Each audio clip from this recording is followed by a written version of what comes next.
Bendiciones, hermanos amados. Voy a repetir la clase última, ya que no hubo grabación.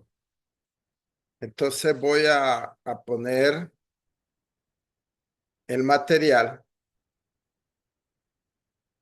¿verdad? Y esa era la clase 5 y vamos a ver el sermón biográfico. Ya vimos el sermón temático, ya vimos el sermón expositivo y esta clase es el sermón biográfico. Y dice así: el sermón biográfico responde a la necesidad de analizar el llamamiento, crecimiento y evolución personal y espiritual de los hombres y mujeres de Dios conforme lo registra la Biblia. En otras palabras, el sermón biográfico es ver la biografía o la vida de los personajes bíblicos, ¿verdad? Lo que a mí me encanta es que la Biblia no esconde los errores que tenían los hombres o mujeres de Dios, porque si no salieran, pues sería como sospechoso. ¿Cómo es que ellos no fallaron en nada si nosotros los seres humanos fallamos? Porque les digo esto porque hay gente que me ha dicho, no, la Biblia yo no la creo porque escribe los errores de la gente. Y yo le digo, más bien al contrario, yo la creo porque escribe la realidad de los seres humanos. Este modelo de sermón permite que hayan diferentes tipos de mensajes de un mismo personaje referente a las malas decisiones, a los pecados, a sus virtudes, a sus buenas decisiones y también a la comparación con otros personajes bíblicos. Por ejemplo, yo un día hice un sermón que comparaba a Sansón con Juan el Bautista. Los dos, la mamá, eran estériles. Los dos fueron anunciados por el ángel del Señor que iban a nacer para hacer una bendición, y los dos fueron muertos, pero cada uno fue diferente. Juan el Bautista no fue desobediente, ¿verdad? En cambio, Sansón sí. Es un método sencillo, aunque rico en posibilidades para descubrir a partir de las escrituras principios y valores que tienen aplicación para el hombre de hoy. O sea, lo que ellos vivieron, tanto bueno como malo, nos sirve para hoy, ¿verdad? Para que nosotros pongamos en práctica lo bueno y tratemos de evitar lo malo que ellos hicieron o vivieron. Otra característica de suma importancia es que permite estimular un acercamiento entre los problemas y victorias del hombre en los pasajes bíblicos y el hoy. Lleva a pensar que ellos no fueron diferentes de nosotros, porque si ellos hubieran sido, por decirlo así, perfectos, que no cometieron errores, que estuvieron todo bien, entonces nosotros nos sentiríamos mal, ¿verdad? Diríamos, bueno, ¿y para qué yo estoy luchando? Pero ellos cometieron errores, eran imperfectos como somos nosotros. Entre los elementos favorables que tiene este sistema de predicación se cuenta el estrecho acercamiento de los creyentes con las experiencias, tanto positivas como negativas, de los hombres y mujeres de la Biblia. Ellos, al igual que nosotros, enfrentaron periodos de incertidumbre, persecuciones, intolerancia, dudas y también de victoria. Así es que todas las cosas que nosotros vivimos, por decirlo así, también ellos lo vivieron, ¿verdad? Eran seres humanos como nosotros. Lo importante es estar apegado a Dios, acercarse a Dios. Entre las ventajas de este género figura el que se puede analizar en detalle la existencia de un personaje de la Biblia, sus aportaciones a los demás y en particular los principios de vida práctica que arrojan pautas y luces para los cristianos de hoy. En otras palabras, podría decirles, hermanos, que nosotros no solo debemos admirar a los hombres y mujeres de Dios, las cosas que hicieron, la fe que tuvieron, sino que debemos de practicar su santidad, la obediencia y todo lo que ellos hicieron bien. Nosotros también debemos de poner por obra. El primer paso es la escogencia de un personaje. ¿Verdad? Vamos a orar. Ya sabemos que todo lo primero es buscar a Dios, pedirle la dirección al Espíritu Santo, que Dios nos ayude. Y el primer paso sería escoger el personaje, ¿verdad? Vamos a hablar, si queremos hablar de errores. Por ejemplo, Absalón fue rebelde, Coré fue rebelde. Entonces, Amán, un hombre malo, podemos hablar de ese tipo de personajes o también podemos hablar de personajes que hicieron en la mayoría de los casos lo bueno, ¿verdad? Como Abraham, como Moisés, como Pablo, como Pedro, cada uno de ellos. El primer paso es la escogencia de un personaje. Tras orar y estudiar las escrituras, seleccionaremos quién será objeto de análisis. Una vez tengamos claro de quién se trata, nos dirigimos a la Biblia y leemos todo cuanto digan las escrituras sobre esa persona. También hacemos uso de otras herramientas como ser un diccionario bíblico. Si usted tiene un diccionario bíblico, le va a ayudar porque el diccionario bíblico escribe páginas enteras acerca de la vida de ese personaje bíblico. Entonces, vale la pena que tengamos un diccionario bíblico, que lo estudiemos. También hay diccionarios teológicos, también hay diccionarios de la lengua española y diccionarios de sinónimos y comentarios bíblicos. Todo eso, como ya se los enseñé en la clase anterior, vale la pena si uno puede tenerlo. Bueno, aquí está, más bien, nuevo diccionario bíblico ilustrado, ¿verdad? Ustedes, hay varios. Yo tengo este y tengo otros, pero este es muy bueno. El comentario sobre Matthew Henry, de Matthew Henry, también está bastante bien. También hay un comentario bíblico Beacon. Entonces, muy bueno también, vale la pena poder tenerlo. Solo pongo algunos ejemplos. Usted puede buscar porque hay cientos de comentarios. También está el diccionario teológico Beacon y hay otros diccionarios teológicos. También está la lengua española, el diccionario de la marca Vox. Y también de esa misma Vox está sinónimos y antónimos, que eso es importante, ¿verdad? Por ejemplo, si se recuerdan cuando di acerca de las 10 vírgenes, busqué la palabra insensato y lo busqué los sinónimos, ¿verdad? Que decía tonto, necio, esos son los sinónimos, que son palabras que son diferentes, pero significan lo mismo. Hablando del sermón, de la estructura, ¿verdad? Ah, está primero el tema que ya les he dicho que casi los predicadores no usan el tema. ¿Qué es el tema? En forma general, el perdón, el amor y qué sé yo. Hablemos de tema perdón. Título, el perdón entre la pareja, el perdón entre hermanos. Entonces el tema es lo general. Digamos que es una sola palabra. La santidad, el amor, el perdón, la gracia. Y el título entonces va a ser lo demás. El texto, entonces tenemos que tener un texto principal, ¿verdad?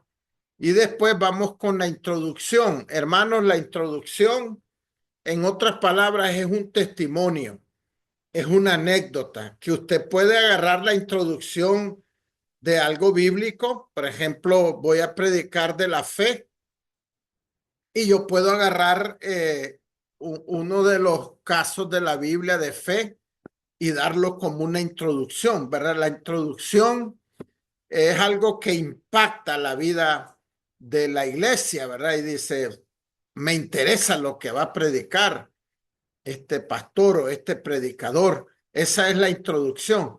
Y después tenemos el desarrollo. a la hora de que estamos predicando, hermano, no necesitamos decir, esta es mi introducción, sino que después de que leemos el pasaje, empezamos a hablar de esa historia, de esa anécdota, de ese testimonio. Y después, entonces, por ejemplo, a mí me gusta escribir en el desarrollo, acuérdense que va de 2 a 5 puntos, pueden ser más, pero lo recomendado es de 2 a 5. Entonces a mí me gusta decir, tengo 3 propósitos por el cual voy a predicar este mensaje. Tengo 3 principios por el cual voy a hablar de este mensaje, de este sermón, voy a predicarlo. Y ahí nomás digo, principio número 1, tal cosa, principio número 2 y principio número 3. Ok, vamos a entrar al principio número 1. Ese es en el desarrollo.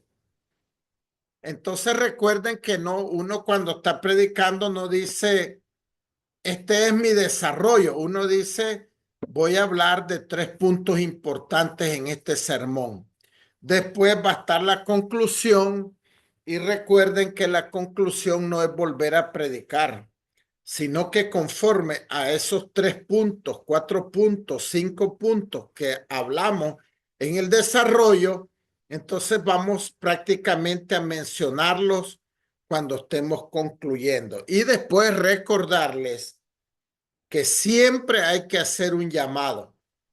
Si usted está predicando en una célula, si usted está predicando en un parque, si usted está predicando a la orilla del mar, si usted está predicando en un funeral, si usted está predicando en el templo, usted debe de hacer el llamado, la aplicación de ese sermón.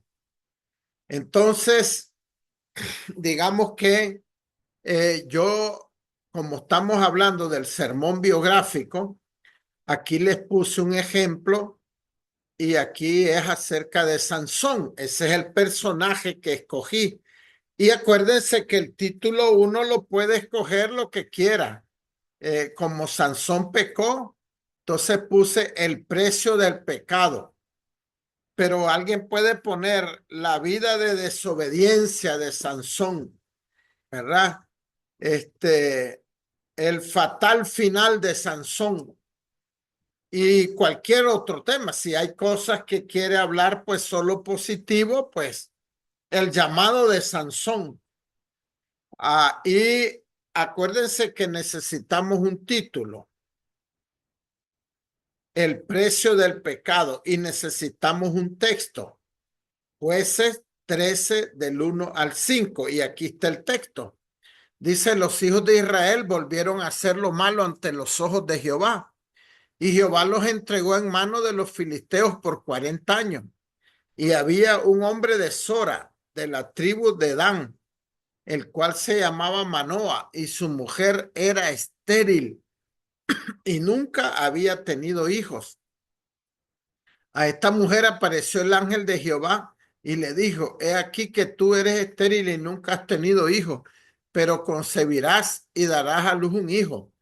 Ahora pues no bebas vino ni sidra ni comas cosa inmunda, pues he aquí que concebirás y darás a luz un hijo, y navaja no pasará sobre su cabeza, porque el niño será nazareo a Dios desde su nacimiento, y él comenzará a salvar a Israel de mano de los filisteos. Hermanos, quiero hacer una aclaración porque ya he escuchado a veces de predicadores o pastores. Una cosa es nazareo y otra cosa es nazareno. Jesús era nazareno porque era de la ciudad de Nazaret. Pero aquí, si se fijan, habla de la palabra nazareo.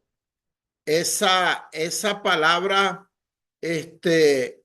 lo que dice es que él tenía un llamado especial para no pecar, para no cortarse el pelo, para no buscar cosas inmundas, no podía tocar un muerto ni cosas sucias. Eso era ser un nazareo apartado para Dios. Entonces, una cosa es ser nazareo y otra es nazareno. Propósito del sermón. Acuérdense que estamos en un sermón biográfico. Estamos viendo la vida de Sansón. Y tengo tres propósitos. El llamado de parte de Dios. Ahora, si yo estoy predicando en una iglesia, en una casa, yo lo hago así como estoy diciendo. Propósitos del sermón. Uno, el llamado de parte de Dios, ¿verdad? A Sansón. Algunas de las hazañas que él hizo para que veamos que él tenía poder cuando el Espíritu Santo venía sobre él y también sus pecados o descuidos. Vamos a ver cómo él falló y lo último es su fatal final. Entonces, un llamado especial de Dios. Jueces 13:5 y 24:25 dice: pues he aquí concebirás y darás a luz un hijo, y navaja no pasará sobre su cabeza, porque el niño será nazareo a Dios desde su nacimiento, y él comenzará a salvar a Israel de mano de los filisteos. O sea, él nació con un llamado especial. Iba a ser nazareo, o sea, apartado para Dios. Había cosas que él no podía hacer. Y también otro de los propósitos era que él iba a nacer para salvar a Israel. Y el verso 24 dice: y la mujer dio a luz un hijo y le puso por nombre Sansón. Y el niño creció. Y mire lo que dice ahí: y Jehová lo bendijo. Y el espíritu de Jehová comenzó a manifestarse en él en los campamentos de Dan, entre Sora y Estaol. Podemos ver claramente que Sansón tenía un llamado y un propósito especial de parte de Dios. Fue escogido por Dios. Tenía que salvar a Israel de los filisteos. Al nacer, dice la Biblia, que Dios lo bendijo y el Espíritu Santo venía sobre él. Ese era algo especial, hermano, en la vida de Sansón. Por eso tenía una fuerza sobrenatural, porque el Espíritu Santo venía sobre él. Número dos, de los principios, de los propósitos, algunas hazañas de Sansón. Mire lo que dice Jueces 14:5 y 6. Y Sansón descendió con su padre y con su madre a Timnat. Y cuando llegaron a las viñas de Timnat, he aquí un león joven que venía rugiendo hacia él.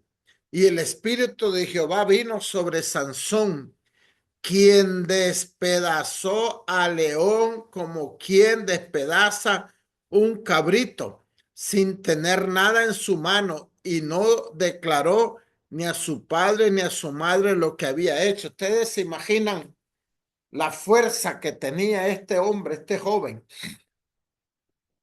Un león le quería atacar y lo agarró con sus manos y lo despedazó, dice la Biblia, como un cabrito, como un corderito casi, ¿verdad? Algo casi mansito, pero era un león en realidad. Y ahí vemos cómo él tenía poder. Esa era parte de las hazañas. Hermanos amados, ¿qué ser humano puede agarrar un león y destruirlo? Si a veces hasta un perro nos puede dominar y morder y dañar, este hombre destrozó un león porque el Espíritu Santo venía sobre su vida. También vemos Jueces 15, del 14 al 15, así que vino hasta Leí, los filisteos salieron gritando en su encuentro, pero el Espíritu de Jehová vino sobre él, y las cuerdas que estaban en sus brazos se volvieron como lino quemado con fuego, y las ataduras se cayeron de sus manos, y hallando una quijada de asno fresca aún, extendió la mano y la tomó y mató con ella a 1000 hombres. Imagínense ustedes un hombre con una quijada de un animal, de un burro, logró matar a 1000 hombres. Esa era una hazaña que no la podía hacer nadie si no estaba tomado por el Espíritu Santo, si no tenía ese poder, ¿verdad? Que la Biblia dice el Espíritu de Jehová vino sobre él. Y también tenemos Jueces 17 del 1 al 3. Recuerden que estamos viendo las hazañas que hacía Sansón con el poder que el Espíritu Santo le daba. Fue Sansón a Gaza y vio ahí una mujer ramera y se llegó a ella. Y fue dicho a los de Gaza, Sansón ha venido acá, y lo rodearon y acecharon toda aquella noche a la puerta de la ciudad y estuvieron callados toda aquella noche diciendo, hasta la luz de la mañana entonces lo mataremos.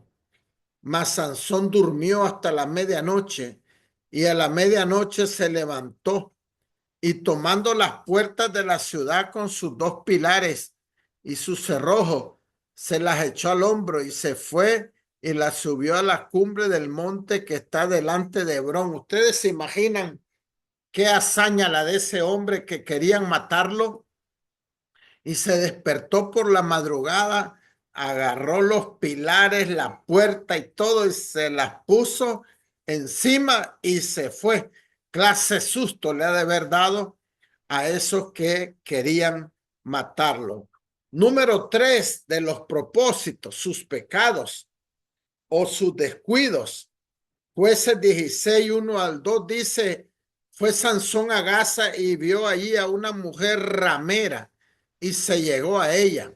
Y fue dicho a los de Gaza, Sansón ha venido acá, y lo rodearon y acecharon toda aquella noche a la puerta de la ciudad y estuvieron callados toda aquella noche diciendo, hasta la luz de la mañana, entonces lo mataremos. Ahora, aquí lo que estamos viendo es que Sansón se descuidó, Sansón desobedeció, Sansón pecó, Sansón deshonró a Dios y deshonró a sus padres, porque Dios le había dicho a sus padres que Sansón no podía tocar muertos, que Sansón no podía cortarse el cabello, que Sansón no podía casarse o meterse con una mujer que no fuera del pueblo de Israel. Y a él no le importó que Dios había dicho, que sus padres le advirtieron. Dice la Biblia aquí que Sansón fue a Gaza y vino allí a una mujer ramera y se llegó a ella. Así que podemos ver cómo en realidad Sansón iba cayendo, se iba degenerando. Vemos el llamado de Dios número 1, vimos las hazañas que hizo por la ayuda del Espíritu Santo, pero ahora estamos viendo cómo él se descuidó, cómo él pecó, cómo él no obedeció a Dios, no obedeció a sus padres y se vino a buscar una ramera y se juntó con ella, y sin duda eso le iba a llevar al fracaso. También en Jueces 16, 4 y 5. Después de esto aconteció que se enamoró de una mujer en el valle de Sorek, la cual se llamaba Dalila.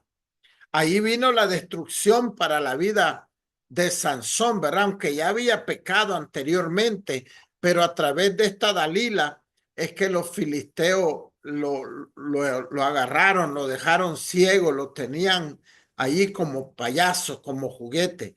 Y dice, y vinieron a ella los principales de Filisteo, los príncipes, y le dijeron, engáñale e infórmate en qué consiste su gran fuerza y cómo lo podríamos vencer para que lo atemos y lo dominemos, y cada uno de nosotros te dará 1100 ciclos de plata.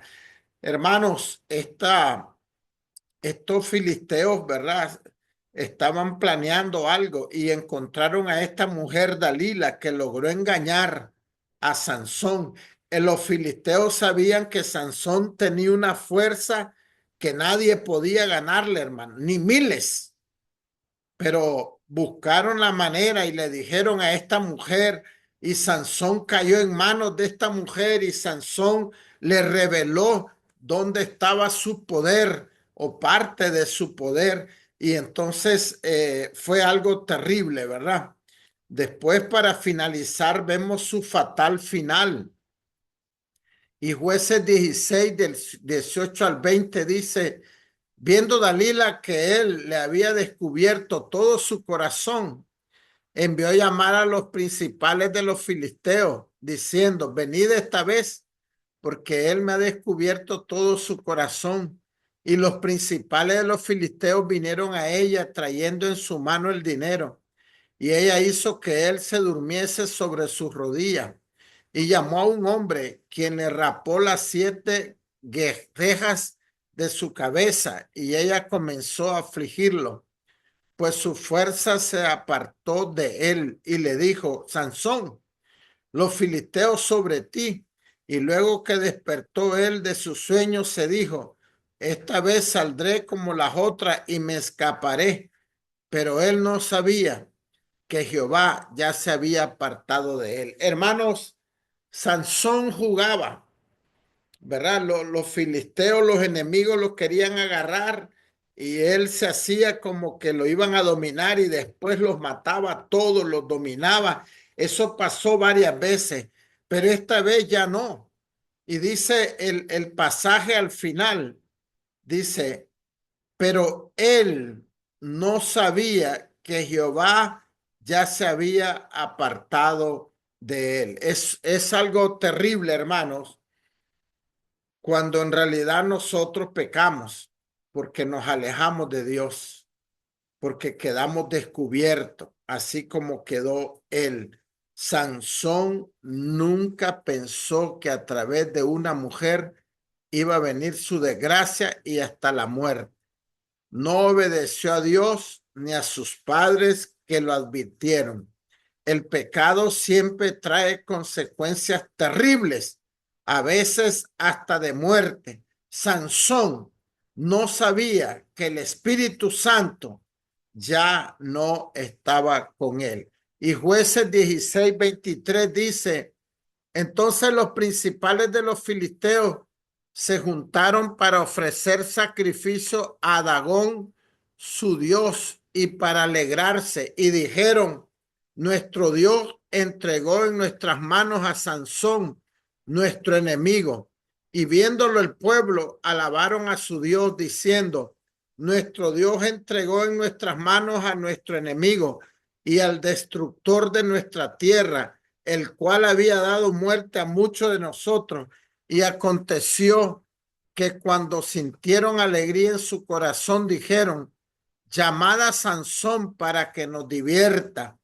Y llamaron a Sansón de la cárcel y sirvió de juguete delante de ellos y lo pusieron entre las columnas. Entonces Sansón dijo al joven que le guiaba de la mano, acércame y hazme palpar las columnas sobre las que descansa la casa, para que me apoye sobre ellas. Y la casa estaba llena de hombres y mujeres, todos los principales de los filisteos estaban allí, y en el piso alto había como 3,000 hombres y mujeres que estaban mirando el escarnio de Sansón.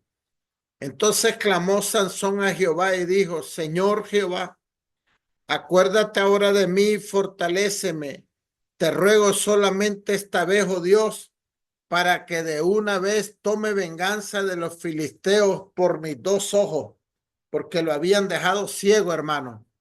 Asió luego Sansón las 2 columnas de en medio, sobre las descansaba la casa, y echó todo su peso sobre ella, su mano derecha sobre una y su mano izquierda sobre la otra.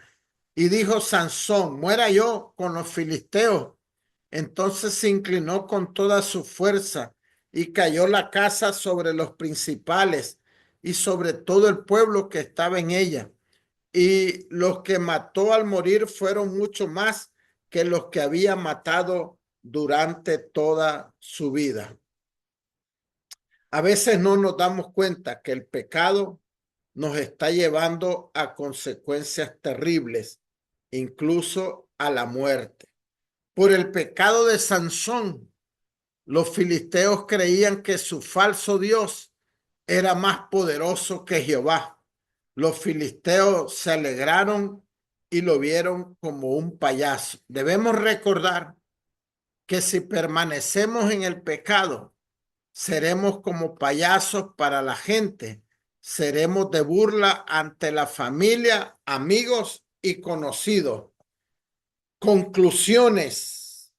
Número 1, Sansón nació con un propósito de parte de Dios, ya que su mamá era estéril. Número 2, el Espíritu Santo venía sobre él y le daba una fuerza especial. Número 3, sus padres le advirtieron las cosas que no podía hacer. Número 4, buscó una prostituta y a Dalila que no eran judías. Número 5, su final fue trágico, pues murió entre los filisteos. Número 6, me imagino que se arrepintió, pues sale en la galería de fe en el capítulo 11 de Hebreos. Y después viene el tiempo de oración que siempre tenemos que hacerlo, hermano. Ahora voy a poner un mensaje que tiene que ver con biografía, ¿verdad? Y lo voy a buscar aquí para que lo escuchemos.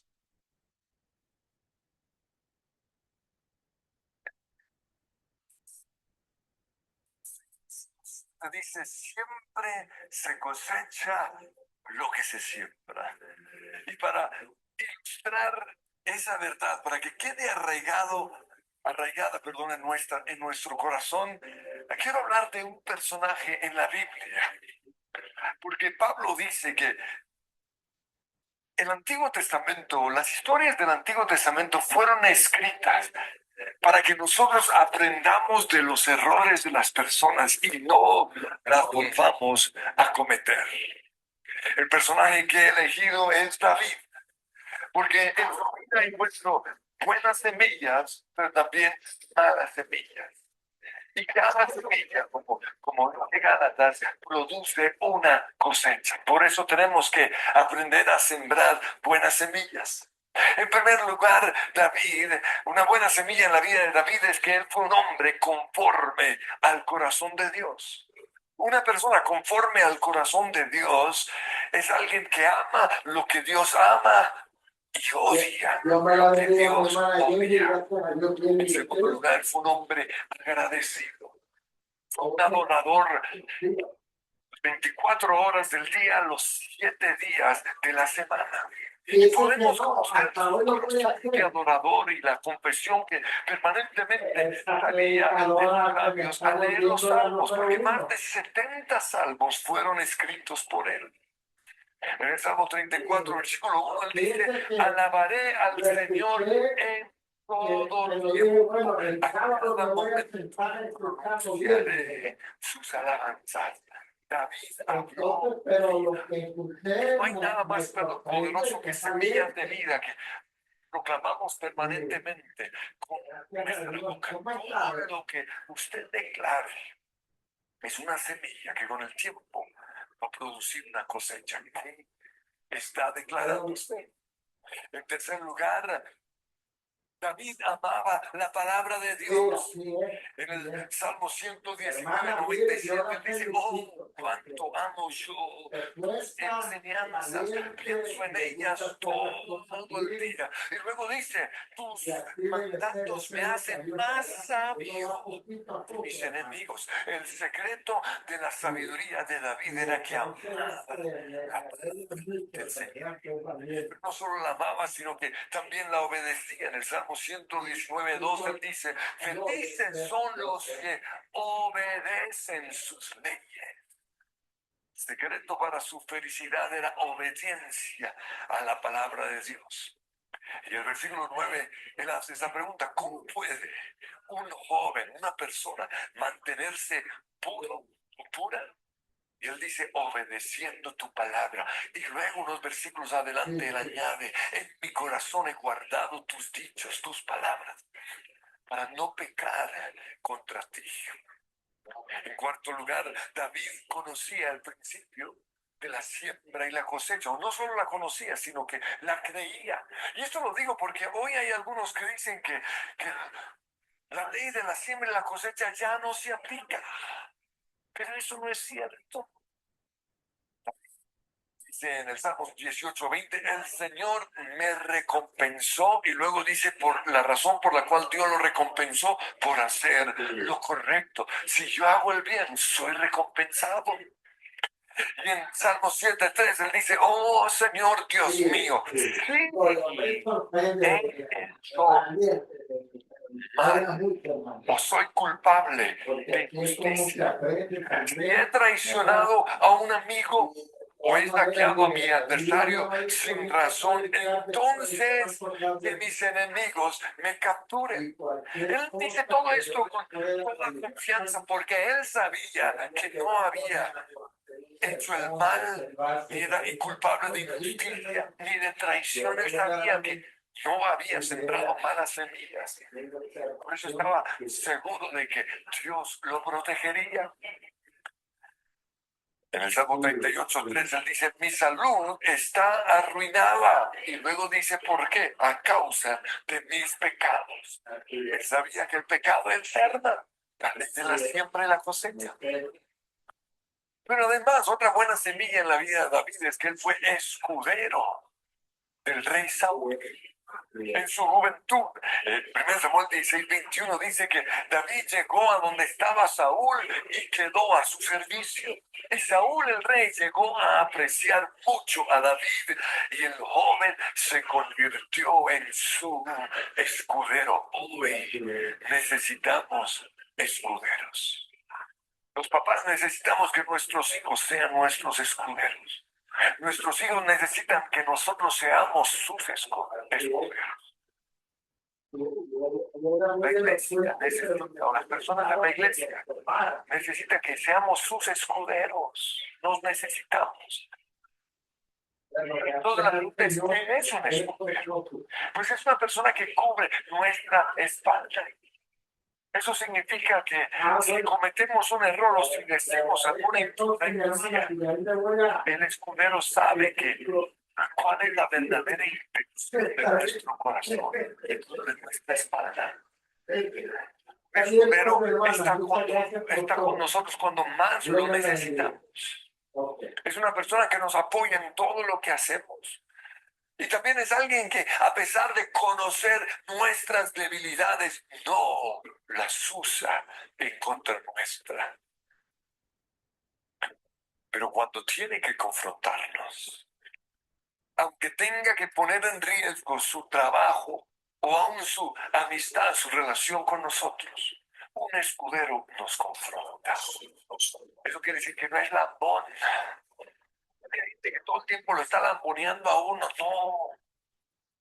Uno necesita, sí, un poco de lambonería, pero que lo confronten. Yo tengo gente así en la iglesia. Personas que me dicen, eso que hiciste no fue lo correcto. Esa forma de hacer eso no fue sabia. Y yo aprecio eso porque la Biblia dice que fieles son las heridas de una persona que nos ama, de un escudero. Pero otra siembra de David fue que respetó al ungido del Señor. Porque cuando Saúl, el rey, se enteró que todos querían a David, su aprecio por David se convirtió en odio y empezó a perseguirlo para matarlo. Por eso David tuvo que huir y todo el tiempo estaba huyendo. Y Dios le dio 2 oportunidades en donde él pudo haber matado al rey.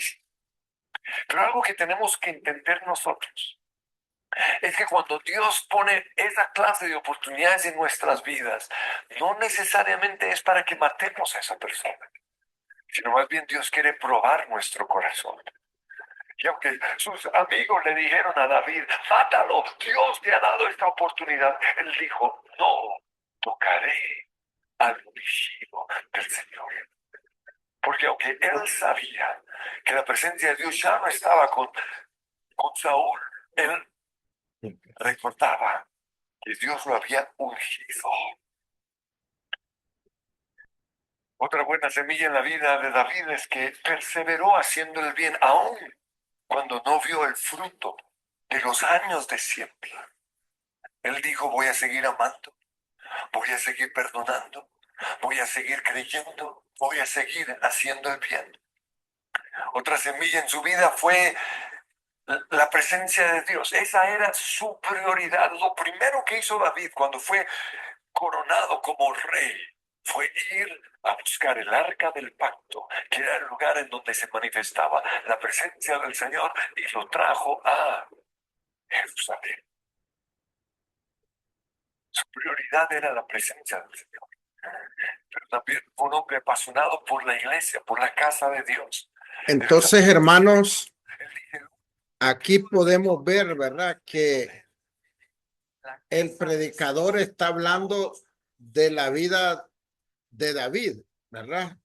Si vemos todo lo que él está tocando, está hablando acerca de la vida de David. Ese es un sermón biográfico. Entonces, hay que buscar en diccionario, hay que buscarlo pues en la Biblia primeramente, en un diccionario bíblico, en un comentario bíblico, para poder desarrollar, ¿verdad?, todo lo que tiene que ver con este sermón, ¿verdad?, que es biográfico.